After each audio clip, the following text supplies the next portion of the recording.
আমরা যখন শহীদদের আকাঙ্ক্ষার আলোকে বৈষম্যহীন ইনসাফ ভিত্তিক বাংলাদেশ বিনির্মাণ করার কথা বলছিলাম, ঠিক সেই সময় থেকে একটি দল সারা দেশে সন্ত্রাসের রাজত্ব কায়েম করেছে।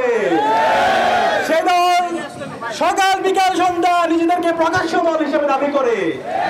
আমরা তাদের প্রকাশ্যে চাঁদাবাজি দেখেছি, আমরা তাদের প্রকাশ্যে গণধর্ষণ দেখেছি, আমরা তাদের প্রকাশ্যে সন্ত্রাস দেখেছি, আমরা তাদের আইএমএ জালিয়াদের মতো পাথর ছুঁড়ে আমাদের ভাইকে হত্যা করতে দেখেছি।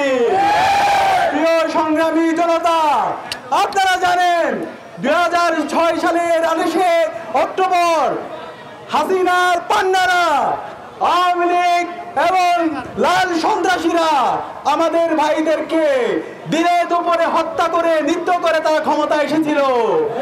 বর্তমানে সেই ঠিক প্রকাশ্যে দল আবার পাথর দিয়ে মানুষ হত্যা করে তারা আবার ক্ষমতায় স্বাদ আস্বাদন করার চেষ্টা করছে। আমরা বলতে চাই, জুলাইয়ের প্রজন্ম বেঁচে থাকতে আমরা তাদের এই স্বপ্ন বাস্তবায়ন হতে দিব না। আবার ফ্যাসিস্ট হতে চাই, কেউ যদি আবার সন্ত্রাসবাদ কায়েম করতে চায়, কেউ যদি ক্যাম্পাসে দাসত্বের রাজনীতি ফিরিয়ে নিয়ে আসতে চায়, খুনি হাসিনার যে পরিণতি হয়েছিল, ছাত্রলীগের যে পরিণতি হয়েছিল, তার চাইতে আরো বেশি খারাপ পরিণতি আপনাদের হবে ইনশাআল্লাহ। প্রিয় সংগ্রামী জনতা, আমি সারা দেশের ছাত্র জনতাকে আহ্বান করব, আপনারা প্রত্যেকটা পাড়ায় পাড়ায়, প্রত্যেকটা মহল্লায় এই সন্ত্রাসীদের বিরুদ্ধে, এই চাঁদাবাজিদের বিরুদ্ধে, এই দর্শকদের বিরুদ্ধে গণ প্রতিরোধ গড়ে তুলুন।